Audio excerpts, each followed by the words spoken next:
Hello বন্ধুরা, তোমরা সবাই কেমন আছো? আশা করি ভালো আছো। তোমাদের ভালোবাসা আশীর্বাদে আমি অনেক অনেক ভালো আছি। আর আজকে চলে এসেছি একটা রান্নার ব্লগ ভিডিও নিয়ে। তো কী রান্না করলাম সেটা জানার জন্য পুরো ভিডিওটা ওয়াচ করো। চলো দেখা যাক। এগুলো হচ্ছে কচু পাতা। তো আজ কচু পাতার বড়া বানিয়ে তরকারি করব। তো চলো কচু পাতাগুলো তুলে নেওয়া যাক। কচু পাতাগুলো তুলে নেব এই কারণে, কারণ মোটা মোটা ডাঁটগুলো খেতে ভালো লাগবে না, তাই কচু পাতাগুলো তুলে কুচি কুচি করে বটিতে কেটে নেব। কুচি কুচি করে কাটলে কি মাখতে সুবিধা হবে। আর আমার কাটা কমপ্লিট। আর এগুলোর মধ্যে মশলা এড করবো, তাই মশলাটা বেটে নিই। এতে দিয়েছি জিরা, লঙ্কা আর পেঁয়াজ, রসুন। কচু পাতাতে বেসন এড করে নেবো, স্বাদ মতো লবণ, হলুদ পরিমাণ মতো। আর এর মধ্যে বেটে রাখা মশলাটা এড করে ভালো করে চটকে নেব হাত দিয়ে। না চটকালে দেখতে পাচ্ছ বড় বড় আছে, সো খেতে ভালো লাগবে না। দেখো চটকে এরকম করে নিতে হবে। আর কড়াইয়ে তেলও দিয়ে দিয়েছি। আর এদিকে কড়াইয়ে তেলও গরম হয়ে গেছে। রেডি করে রাখা কচু পাতার মিক্সগুলো একটু একটু করে হাতে নিয়ে গোল গোল করে চপের আকারে চ্যাপ্টা করে কড়াইয়ে গরম তেলের মধ্যে একটা একটা করে ছেড়ে দেব। এদিকে দেখো সবগুলো দেওয়া হয়ে গেছে। একটু উল্টে দেব আর বাদামি রং আসার জন্য ওয়েট করব। আর এইদিকে দেখো বাদামি কালার চলে এসছে। ভাবছি আর একটু কালার আসতে দেওয়া যাক। সো দেখতেই পাচ্ছ কালার চলে এসে এবার একটা একটা করে উঠিয়ে নেব থালাতে সবগুলো এক এক করে উঠিয়ে নেব। আর যে তেলটা বাঁচবে ওই তেলের মধ্যেই আমি তরকারিটা রান্না করব। যে তেলটা তো আর ফেলে দেওয়া যাবে না। সো দেখতে পাচ্ছ কতটা তেল বেঁচেছে। এর মধ্যেই বেটে রাখা মশলা দিয়ে দেব। এর মধ্যে আছে আদা, জিরা, লঙ্কা, পেঁয়াজ, রসুন পেস্ট। আর এগুলো খুন্তি দিয়ে ভালো করে নেড়ে নেব। একটু নাড়াচাড়া করার পর তারপর এর মধ্যে দিয়ে দেব পরিমাণ মতো লবণ আর পরিমাণ মতো হলুদ। আমার একটু দিতে লেট হচ্ছিল, কারণ এক হাতে ক্যামেরা করছিলাম আর এক হাতে কোটা খুলে সব জিনিসগুলো দিচ্ছিলাম, তাই।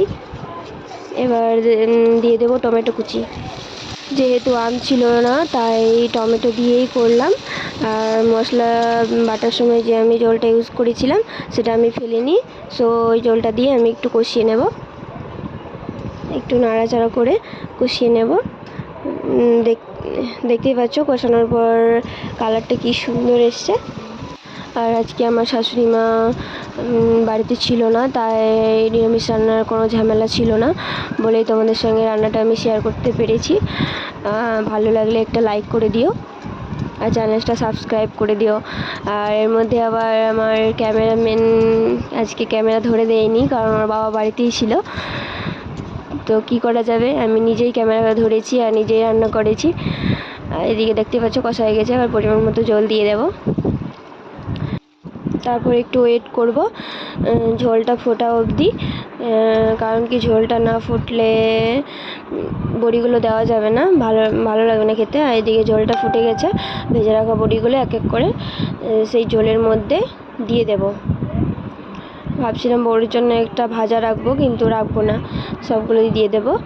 আর এদিকে দেখতে পাচ্ছ তরকারিটা প্রায় হয়ে এসছে।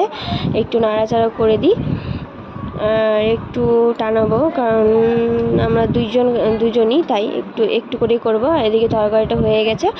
গ্যাসটা কমিয়ে তরকারিটা বাটিতে ঢেলে নেব। ঢেলে নেওয়ার পর ওই গ্যাসে আবার কড়াইটা চাপিয়ে দেবো, কারণ শাক করতে হবে। আর ঢেলে নেওয়ার পর জাস্ট ওয়াও তরকারি কালারটা।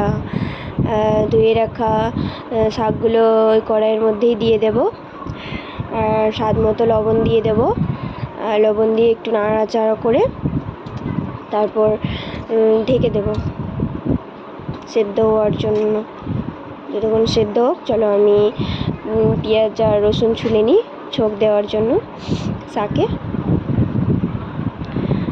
আর দেখতে পাচ্ছ এদিকে আমার পেঁয়াজ রসুন ছোলা হয়ে গেছে, আর এইদিকে ঢাকনা উঠিয়ে দেখি শাকে জল ছেড়ে দিয়েছে। সো জলটা শুকানোর জন্য একটু ওয়েট করব, কারণ ঝোল থাকলে খেতে ভালো লাগবে না। সো দেখতেই পাচ্ছ জলটা শুকিয়ে গেছে। একটু নাড়াচাড়া করে শাকগুলো থালাতে আমি উঠিয়ে নেব। আর এইদিকে দেখো আমার ফোনের চার্জ শেষ হয়ে গেছে বলে ফ্ল্যাশ লাইটটা জ্বলছে আর বন্ধ হচ্ছে, জ্বলছে আর বন্ধ হচ্ছে। এদিকে শাক ওঠানো কমপ্লিট হয়ে গেছে। কড়াইয়ে তেল দিয়ে দিলাম। এবার তেলটা গরম হওয়া পর্যন্ত একটু ওয়েট করব। ওয়েট করার পর কেটে রাখা পেঁয়াজ আর রসুন আর কয়েকটা লঙ্কা দিয়ে ভালো করে ভেজে নেব। ব্রাউন কালার হওয়ার জন্য একটু ওয়েট করো। দেখতে পাচ্ছ হয়ে গেছে, বেশি ভাজবো না, বেশি ভাজলে ভালো করবে না খেতে। এবার ভাজা হয়ে গেছে, ওর মধ্যে শাকগুলো এড করে দিয়েছি। এড করে দেওয়ার পর একটু ভালো করে মিক্স করে নেব পেঁয়াজ রসুনগুলো। তারপর ফিরকি দিয়ে একটু থেতো করে নেব, নাহলে খেতে ভালো লাগবে না, গোটা গোটা থেকে যাবে। আর আমার শাক খেতে খুবই ভালো লাগে। দেখতে পাচ্ছ হয়ে গেছে। এবার গ্যাসটা অফ করে শাকগুলো নামিয়ে নেব। পরশুদিন গেছিলাম মহাপ্রভুর ভোগ খেতে, তো আসার সময় দেখি একটা জমিতে অনেকগুলো শাক আছে। তা আমি আর আমার যা মিলে সেগুলো ভেঙে নিয়ে চলে আসি, কারণ আমাদের এখানে শাক পাওয়া যায় না অতটা, যেহেতু মাঠ অনেক দূর, তো তাই মাঠে আর যাওয়া হয় না। আর এইদিকে আমার শাক নামানো কমপ্লিট। এবার আমি ভাতও নিয়ে চলে এসেছি, বরকে খাবার দিয়ে দিয়েছি, আর এটাতে আমি খাবো।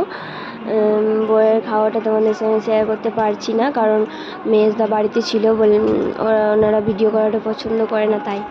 আর দেখতে পাচ্ছ তরকারির কালারটা জাস্ট ওয়াও, আর খেতেও দারুণ হয়েছিল। আমি রান্না করেছি বলে বলছি না, সত্যি খেতে খুব সুন্দর হয়েছিল। টাটা।